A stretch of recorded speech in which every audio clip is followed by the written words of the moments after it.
Welcome to episode 4 of F&L Unleashed. I'm joined with my good friend Maria and her mission, which will impact generations to come. It's great to have you. Thanks for having me. So let's start way back. How did this whole thing start? So Saving Hearts Together was started after a vacation trip to Costa Rica, Okay. where I myself witnessed young children, girls, selling themselves for sexual favors, minor children. Wow. And you have a beautiful piece of property. This is amazing. So how did you get this property? How did this come about? So we started off with a different piece of property. Okay. Where we ran a 2-year pilot program, and that was flooded out. And so we were able to buy this 40-acre piece of property that was, if you can see around, it was just full of trees, and we've cleared a lot of space for the development of the property. Yeah. It was actually purchased for us by a young, somebody in their 20s who had been a part of the pilot program. Wow. So how many years has this whole your So vision this property and we everything brought has been about going on? 4 years ago. Okay. And it took us, a year or so to clear it. Okay. And now we've just started building and getting it ready for operations, hopefully. What's next? So we have the structures in place now to open up the facility for 100 girls. Okay. For 30 girls out of the 100 that we ultimately want to build for. Okay. And then my understanding is you've had some in the past, and one just graduated high school, which is a major accomplishment. What did that look like? Yeah, so we get girls, we work with girls from 8 to 18 Okay. who have been involved in human trafficking. And most of them come to us really kind of, really far back in their school. So if they're 14 or 15, they're usually in about a 3rd or 4th grade level. They have a lot of high school or school years to catch up with. So it takes them longer. Also, they've never really been in the rhythm of going to school or doing anything. So it takes a long time for them to finish school, some of them up until their 20s. But the accomplishment, as you said, is just huge. It's huge. So we are supporting the girls in our pilot program still with their education and work and funding. And so we have a couple of girls now that are in college. One that's an amazing computer person. She can take it apart, add all you want, put it back together, do programs. We send her through Google classes and everything. So the beauty about what we do when these kids get educated is most of the children that are sold into the sex trade here are sold by their family. And it's because of extreme poverty. So what we're doing is, if we can save one child, we're saving all the future generations, because we have taught them that's not okay. They're the first to get their high school diplomas. They're the first to get a paycheck, with a real job. They're the first to, some of them, to be going to college. And so we're breaking the chains of not only child abuse, but we're breaking the chains of extreme poverty. Wow. So we're changing the future generations, which is huge. That is great. And kind of some of a numbers standpoint, I know Costa Rica is ranked 3rd in the world for sex trafficking. How does that correlate to this operation? Well, so this is a sex tourism country. 30 to 33% of its income comes from sex tourism. Wow. So what happens is a lot of younger girls are sold into brothels or working in brothels as adults. Okay. With fake traffickers giving them fake IDs. Most all the girls in our pilot program were trafficked in the big brothels. Right. So pretty much they're sold into it. They're there. How long do you think they're usually there for? A few years? Like, what is that? It really depends on the situation. It really depends. We had a 17-year-old come to us who'd been locked in a 10-by-10 room since she was 2. She didn't know how to climb stairs. She didn't know. When I said, "Can you set the table for 2?" she had no concept of the number 2. Right. So it just really depends. Every girl's situation is different. The commonalities are pretty much the same. They come to us, they're very addicted to drugs, because that's how traffickers keep them quiet and keep them from running away. So the girls end up staying after they're addicted and whatnot, because first of all, that's all they know, but secondly, they need their heroin, they need whatever drug they're feeding them. So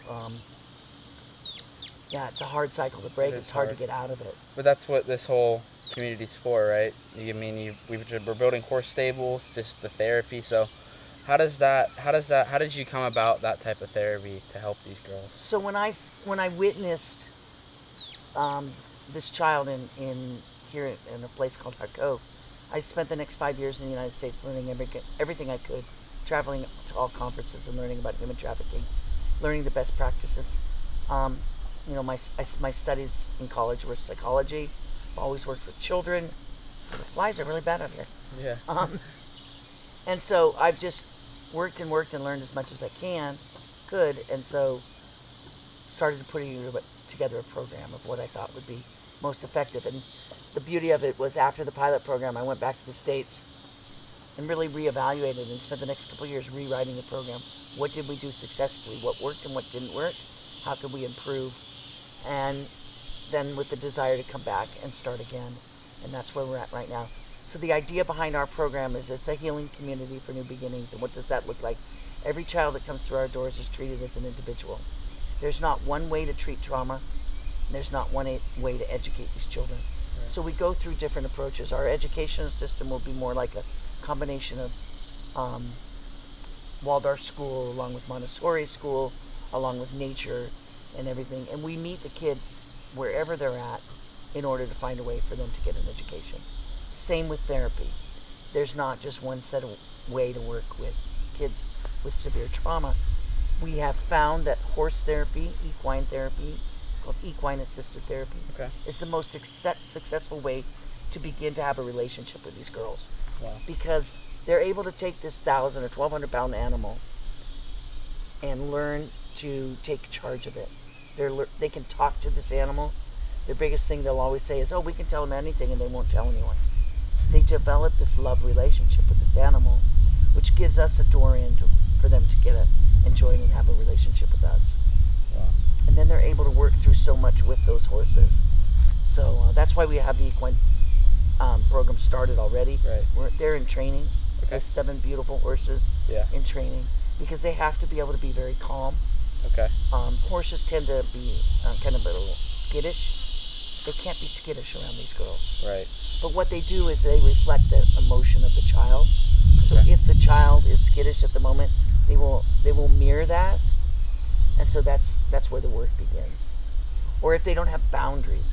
A lot of these girls don't have boundaries, and why would they have boundaries? Right. They don't know when it's an uncomfortable spot for you to be too close. Right. So boundaries, the horse will show no boundaries if she doesn't ask him for boundaries, and that's a working point.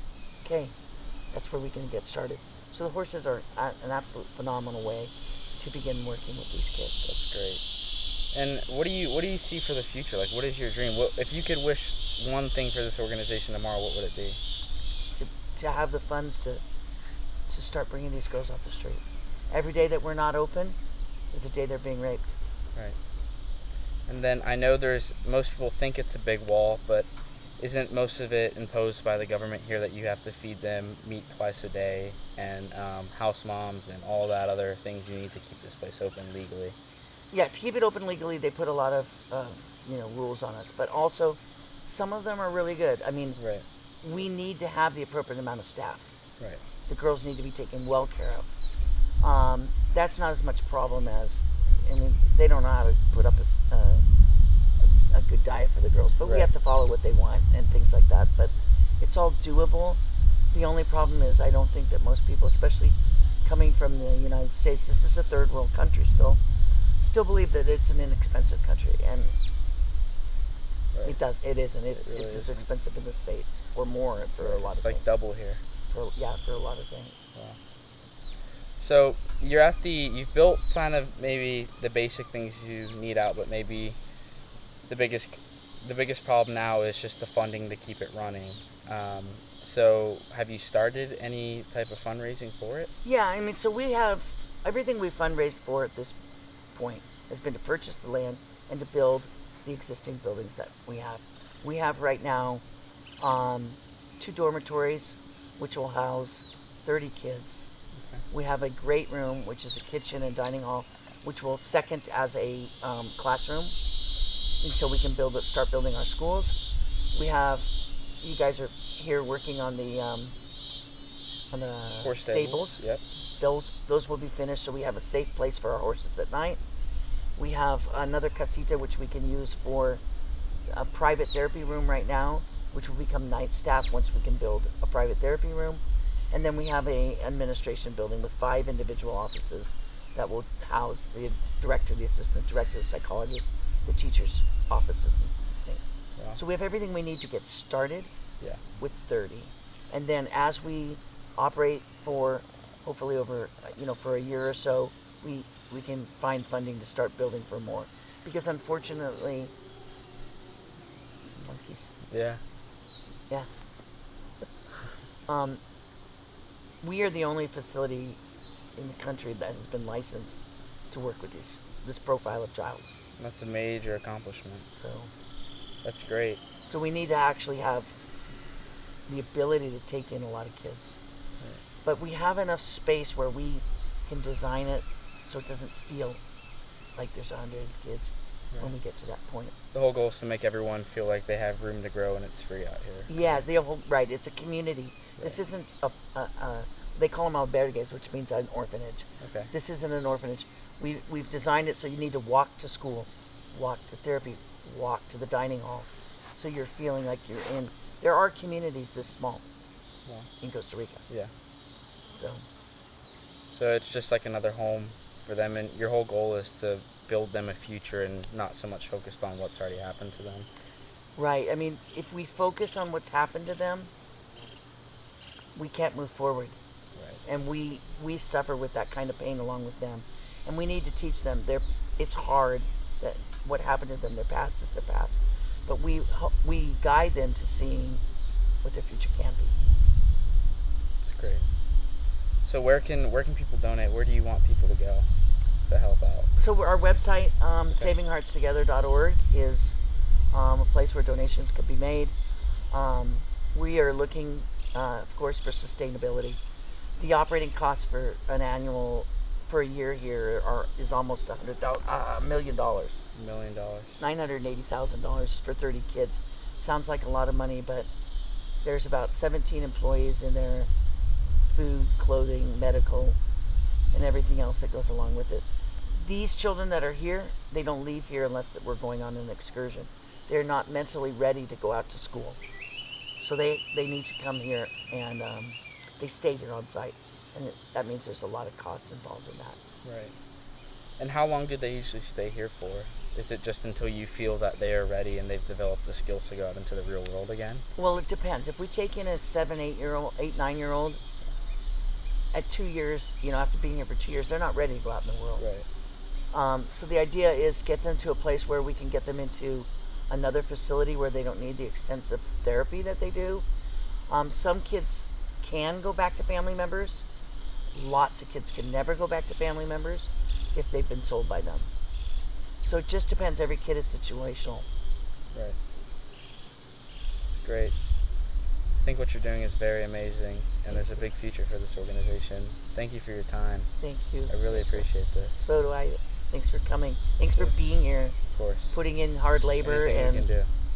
And I hope you felt the peace that this property has to offer. For sure. It's a good feeling. Like, it's not just 30 kids, it's 30 generations that you're impacting. It's not just that one kid, and that's what I really think is important. It's just like you're affecting so many people in a good way, and that's just going to continue to spread.